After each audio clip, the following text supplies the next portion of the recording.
قني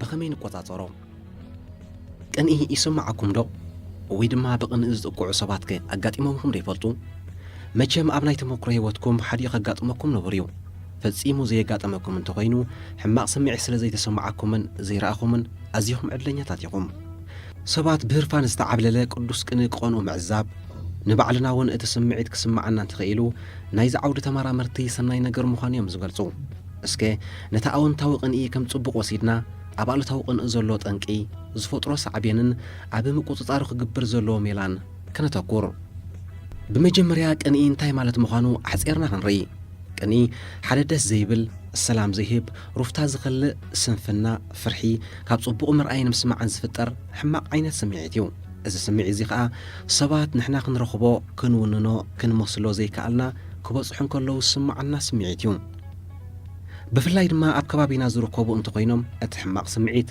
زياده يعبي طنققني صعبينو بخمي كنقوصاطرو نخل نزبل حتو بمطونو زملس غله نطبطات نري بطنقي مسن جمر حاده كيبلصنا نفرح تحتينا يوم انا وين احنا كابኦም نلعلن نفعن إلنا زقمتنا يوم صبات انت جزي حقيزوهم ويون نيجزارو سو منفعة تقيمهم تهوب مزميزهم كحلفنا نكلو مو حد يابينا نفرح حرقانو نسمعنا مو انت خوين لنا كنداخمو منفتن سب كابعلتنا بعلات كم زم حيش رسيعنا بزعبا حلف حمقو من حفشا ودز زيبل دحر بايتو من قوصاصيرنا نعقت حويسنا نعلللهم زوم بنعقت انريهم صبات سلمنتاي زياده نفيعهم لعلينا خنوبرخم زخالو جن غوسينيو نحلف قالنا دما كنذكرو من كنريو من انكلنا حماق سلس معنا ابزورينا انت اليوم كابو نرحق سلامه خابان تححزم اتخال زغرم نجر دما بكل ملكعيتات كنرخخبلهم كم زي نخل مستردانا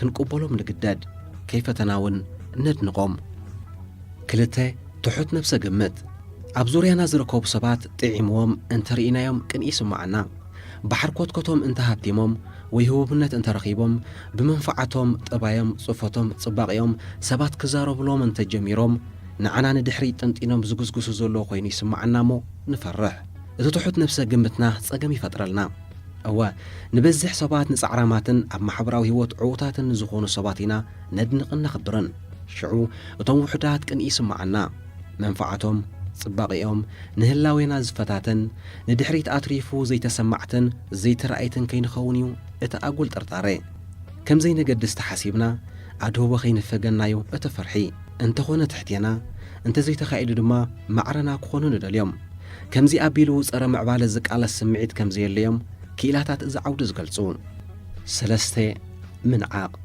مچمنا يقطام نجر كوينو نقحات مسفلطت هابتي صباقه هبوبنت بحفشا قني يخفطرو مزخولو نغرات كتاساسر يخل زي كتاساسرون يخل كل وناني استفلالي صقا نقحيو كنبلاي نخلن فلطت هابتي صباقه هبوبنت سلازلنا طراي مولو نقحتا لنا مالت ايكونن انت لينا خابلصي منالبات نقحتن سنه مغبارن زيبلنا انت خوينا جن زلنا صقا نعقتي خمن خوني جبرنا مو سبات كبانا يرحقو كنعقو مخالهم يحرقهم أبزي وددر حرقان كني يتحاوسو حماق نجر محسابي جمر كننا عق سلازخالنا نايكن اسمعيتنا معبلالنا مالتيو سلازي زي نقو حساباتون زي نبرنا وي زي معبل حماق سمعيت كمن السلاسل يقبرنا يوم إذن زتقسنا ين سلسة نطبي كابتو بزوح وحدات انققني كونا انت خيلن سعبين ناي زعلتاو سمعيتك انتاي كخوني خيل حدي زنبرنا نطف اتعوت سب زوسدوم تبوغسوتات على لينا ناب درجو خندي باب كند نفتن مسناخلات حسيبنا ناب درجانا خنوردو مستانا خنغبرو ندالي علتاو سمعيت كان سلاسل كنبل دما اب ايدنا زنبرنا نطف زي مالت كابتو مكرو سبات اين مهارن اقول نجر كنحسب غزينا نباخن نخيلت وشتناون اين تمتن طباينا يخف محبراو عقبت نسئن مسرحنان مسارحتنان وهدتا يلونان نفس جمجامنا مليسي ورد اب كله نبكرا لنا مالتيو نزي نركبو خنمطاطرن اوريدنا تحتينا خنغبرو كنفتنن غزينا يحششمو ايكونن كنوسخ ኣብ ኢድና ዝነበረ ጸጋ ኢና ነጥፍእ። ክልተ ካብ ቅንዕና ንርሕቕ። ነቲ ኣብ ውሽጥና ዘሎ ጽቡቕ ሰብኣዊ መፋጠርትና ጐሲና ነታ ብለጭ ዝበለትና ኣለታዊት ስምዒት ከነተግብር ካብ ቅንዕና ንርሕቕ። ካብ ቅንዕና ምርሓቕ ከኣ ናይ ገዛእ ርሱ ዓብዪ ጸገም እዩ። ባህሪ ምስ ርትዒ ዝተሓሓዘን ቅኑዕን እንተኾይኑ ኩሉ ነገርና ኣንጻር ቅንዕና ኾይኑሎ ማለት እዩ። ኣንጻር ባህሪ ምግጣም ማለት ከኣ ምስ በረድ ምግጫው እዩ። ኣንጻር ባህሪ ብምጓዓዝ ወይ ድማ ኣሉታዊ ኣተሓሳስባን ቅንእን ብምምዕባል ጸጋን ጥዕናን ዝረኸበ ሰብ ኣብ ዓለም ሙሉእን እንተኾነ ደሊኻ ይርከብን እዩ። ሰለስተ ርግኣታ ይስማዓናን። ካባና ዝበልጡ ሰባት ክንርኢን ከለና ርግኣታ ይስማዓናን። በቲ ዝብልዎ ይኹን ዝገብርዎ ኣይንዛነን። ክንድንቆምን ተመክሮኦም ከካፍሉናን እውን ኣይንፍትንን። ዝነዓቑና ኾይኑ ይስማዓና። ገለ ዘይንቑሓ ሰባት ንእሽቶ ጸብለል ስለ ዝበሉ ንዕቀት ዝመስል ነጸብራቕ ከርእዩ ተኽእሎ ኣሎ። እዚ እውን ንገዛእ ርእሱ መሊሱ ናብ ካልእ ሓሸውዮ ይዘእትወና። ደረጃና ንኽንሕሉ ኣብ ደረጃና ወሪዶም ማዕሬና ክነብሩ ስለ ንደልን ተበሊጽና ኢልና ስለ ንሓስብን ቅሳነት ጠቕሊላ ካብ ዙርያና ትርሕቕ። 4 ንሕማም ንቃላዕ። ቅንኢ ሓደ ሕማቕ ስምዒት እዩ። ሕማቕ ስምዒት ከዓ ኣብ ውሽጥና ካብቲ ሰላም ዘይህብ እዩ። ቀናኣት እንተኾይንና ጽቡቕ ነገር ኣብ ንርእየሉ ጊዜ ቀጨውጨው ይብለና። ዘይዕግበት፣ ጽልኢ፣ ሕርቃን፣ ፍርሒ፣ ብሓፈሻ ዝተሓዋወሰ ስምዒታት ኣብ ውሽጥና ይሰላሰል። ውፅኢት ናይዚ ድማ ምስ ካልእ ነገራት ተደማሚሩ ናብ ሕማም ንቃላዕ፣ ሳዕቤን ቅንኢ እዚን ካልእን ካብ ኮነ ብዘይወዓል ሕደር ክዕረ ዘለዎ ስምዒት እዩ። ገለ ውሑድ ንምጥቃስ 1 ኣወንታዊ ኣተሓሳስባ ምምዕባል።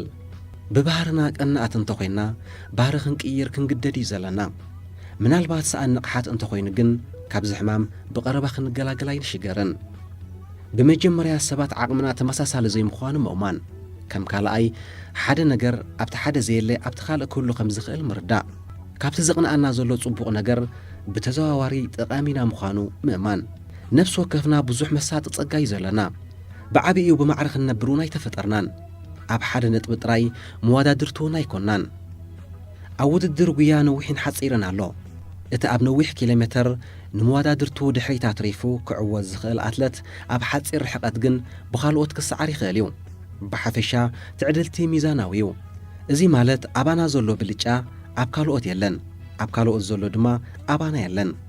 ብምጥቕላል ክርአ እንከሎ ሃብታም ጎረቤት የለቅሓካ፣ ጽቡቕ ጎረቤት የጸብቐካ፣ ንቑሕ ሰብ ከዓ ይምህረካ ንዝብል ለባም ብሂል ምኽታል ኣገዳሲ እዩ። ማለት ንኣሉታዊ ቅንኢ ናብ ቅዱስ ቅንኢ ምቕያር፣ ነቲ ቅንኢ ዝፈጥረልና ዘሎ ሰብን ቁም ነገሩን ከም ኣብነት ምውሳድ። እዚ ንኽንገብር ግን ንኣሉታዊ ስምዒት ክንገጥሞን ክንቃሎሰን ኣለና። 2 ንኣሉታዊ ስምዒት ምግጣም። ስምዒታቱ ዝቈጻጸር ሰብ እቲ ዝሓየለ እዩ ዝብል ሓሳብ ሓቂ እዩ። ግን ከኣ ንሓያላት ሰባት ዝግደፍ ወይ ሓያላት ሰባት ጥራይ ዝመልክዎ ክእለት ኣይኮነን። ንምዃኑ መን ይሓያል መን ይኸድኹም? ስለምንታይ ሓያል እንድኹምን? እቲ ሓያል ሰብ ንብሎ ዘለና እንታይ ስለ ዘማልአ ነፊዑ? ንሕና እውን ስምዒታቱ ክመልኽ ንዝወሰዶ ስጉምቲ ተረዲእና ልምምድ እንተጌርና ኩልና ክንመልኮ ንኽእል ኢና። ቅንኢ ዝመስል ሕማቕ ስምዒት ክስማዓና እንከሎ ስለምንታይ እዚ ስምዒት ክመጸኒ ክኢሉ? እንታይ ረብሓኸ ይህበኒ? ይምልከተኒ ዶኸ? ስለምንታይ ከ ብኣወንታ ዘይርዮ ኢልና ክንሓስብ እዩ ዘለና። ኣሉታዊ ስምዒታት ምግታእ ማዕረቲ ዝመስለናን ዝበሃልን ከቢድ ኣይኮነን። ናይ ምቕባልን ምንጻግን ምርጫ እዩ። ከምቲ ዘድልየናን ዝመረጽናዮን ንምገብ ዘገድሰና ስምዒት ካብ ውሽጢ ናብ ግዳም፣ ካብ ግዳም ድማ ንውሽጢ ከነመላለስውን ምስ ምርጫን ንቕሓትን ዝተኣሳሰር ቀሊል ነገር እዩ። ኣሉታዊ ስምዒት ክስምዖም እንከሎ ዝነጽጉን ዘየሰላስሉን ሰባት እቶም ኣወንታውያን ኢልና ንጽውዖም እዮም። ምስ ነፍስና እንተዘቲና ከምዚኦም ምዃን ኣይክንስእንን ኢና። ውፅኢት ናይዚ ድማ ንኹሉ ነገርና ከመዓራርዮ እዩ። 3 ኣብ ነፍስና ዘሎ ግምት ምዕባይ። ትሑት ነፍሰ ግምት እንተልዩና መመሊስና ኢና ጉድለት ርእሰ ተኣማንነት ነማዕብል። እዚ ጉድለት ርእሰ ተኣማንነት ድማ ሰላም ኣይሂበናን እዩ። ይውሓድ ይብዛሕ ብዘየገድስ ንዘለና ብልጫታት እናዘከርና ብነፍስናን ኣፈጣጥራናን ከነመስግንን ክንሕጐስን እዩ ዘለና። ዋላ ዝኾነ ክእለትን ካልእ ጸጋና ይሃልወና ጥዑም ጠባይ ክህልወና እንተኽኢሉ ከም ሓደ ዓብዪ ብልጫ ክንቈጽሮ ኣለና። ሳላ ጽቡቕ ጠባየን ወይ ጠባዮም ዓብዪ ጸጋ ዝረኸቡ ሰባት ብዙሓት እዮም። ንነፍስና ምቕባልን ጽቡቕ ነፍሰ ግምት መሃብን እምበኣር ሓደ ዓብዪ መቋጻጸሪ ሜላ እዩ። ንነፍስና ኣብ ስራሕ ምጽማድ። ዓይነት ስራሕና ብዘየገድስ ንስራሕና ክነኽብሮን ኣብኡ ክንጽመድን እንተኽኢልና ከም ቅንእን ሕሜታን ዝኣመሰሉ ሕማቕ ስምዒታት ንምስልሳል ግዜ የብልናን ኣብ ስራሕና ዘሎና ፍቕርን ተገዳስነትን እውን ክብርን ውፅኢትን እናሃበና ስለ ዝኸይድ ኣተሓሳስባና ብኣወንታ ክጽሎ ባህርያዊ እዩ 5 ምኽሪ ምሕታት ኣብ ከባቢና ንዘለዉ መያውያን ሰባት ምውካስ እቲ ዝበለጸ መድሃኒት እዩ ጥዑይ ምኽሪ ክህቡና ዝኽእሉ መያውያን ክንረክብ እንተዘይክኢልና ኣብ ዙርያና ንዝርከቡ ምኽሪ ይርከቦም እዩ ኢልና ንዝገመትናዮም ናይ ቀረባ ፈተውትና ክነካፍሎም ኣለና ምናልባት ትብዓት እንተስኢልና ነቲ ሕማቕ ኣብ ውሽጥና ዘሎ ናይ ቅንእ ስምዒት ንኻልእ ሰብ ከም ዘጋጦሞ ጌርና ክንዕልል ንኽእል ኢና እቲ ዘድሊ ምኽሪ ምርካብ እዩ ኣፍረይቲ ሕጉሳት ፍትዋት ሰብ ሙሉእ ጥዕና ክንከውን ካብ ሕማቕ ስምዒት ክንገላገል እዩ ዘለና ኣብዚ መደብ ነቐፌታ ሕቶ ወይ ርእቶ ምዝህልወኩም ንበሃሃል ንመላላእ ናይ ሓሳባት መሓዙት ንኹን